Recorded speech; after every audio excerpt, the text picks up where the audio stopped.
Welcome back, everyone. Today we're diving into those super awkward conversations we've all encountered. You know, when you just don't know what to say or how to get out of it.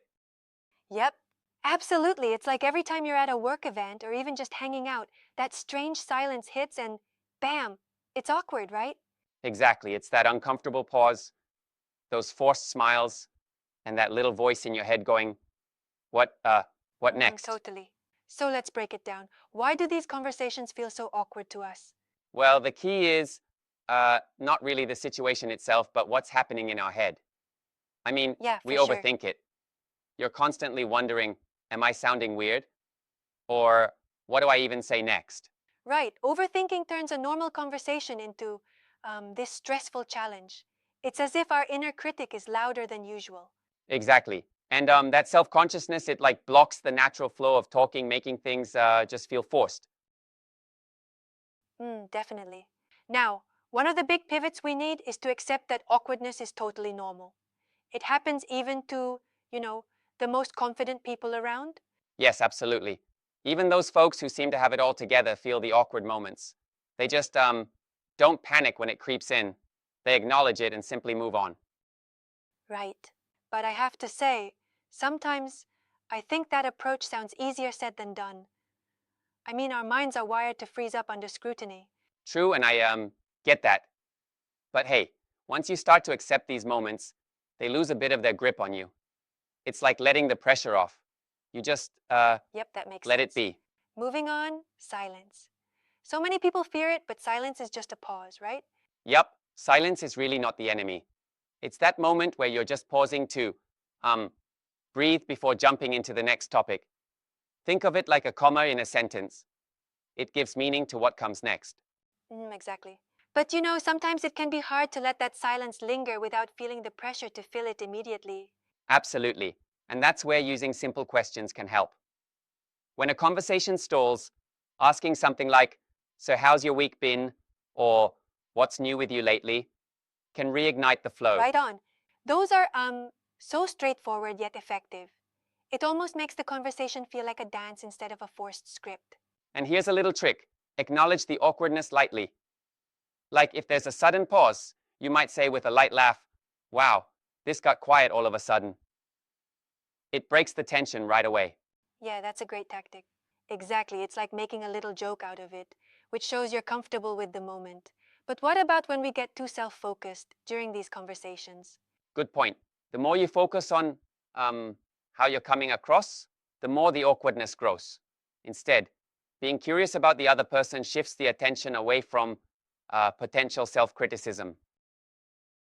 Yeah. So instead of stressing over your next word, you let your interest in them guide the conversation? Exactly. And that curiosity really reduces the pressure. When you're genuinely interested in what someone else is saying, you're not as worried about, well, your own True, performance. that's a relief. Now, another neat tactic they mentioned is using observations, not always asking direct questions, but comments like, "This place is really buzzing today," or "That's an interesting point you just made." Yes, that's such a natural way to keep things flowing. Observations feel less like an interrogation and more like a shared remark. Exactly. And it just keeps the conversation light and organic. Right, and then there's the point about not trying too hard to impress, overthinking your words, forcing jokes. It actually disrupts the natural I rhythm. totally agree. I've seen that sometimes. In an effort to be witty, people end up like stumbling over their words even more. Exactly, it's like you're putting on a performance when you should be just being yourself. Natural simplicity always wins in the end. Absolutely. And what about those moments where you just feel like the conversation is dragging on awkwardly? Sometimes the best move is to exit gracefully, right? Yes, that's crucial. There's no shame in politely ending a conversation. A simple, "It was great talking to you, I'll catch up later," works wonders. Right, neat and respectful. Now, if I may, one slight challenge. Sometimes I wonder if simply exiting can sometimes be mistaken as disinterest rather than an effort to avoid prolonged awkwardness. That's a fair point, but I think if you keep your tone warm, it shows respect. It's not about ghosting the person, but rather recognizing that the conversation has reached its natural Yeah, that end. makes sense. And ultimately, as with any skill, it's all about practice. The more conversations you engage in, even the awkward ones, the more natural handling them becomes. Absolutely. Experience builds confidence. Over time, those awkward moments feel less daunting, and you learn to navigate them with ease. Yep, exactly. So, just to recap, we learned that awkward conversations come from overthinking, that accepting awkwardness as normal really takes the edge off, and that even silence has its own value. We also talked about using simple questions, making light remarks, focusing on the other person, and even gracefully exiting when needed.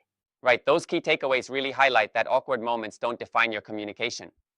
Rather, it's how you handle them that shows your true conversational skills. Absolutely.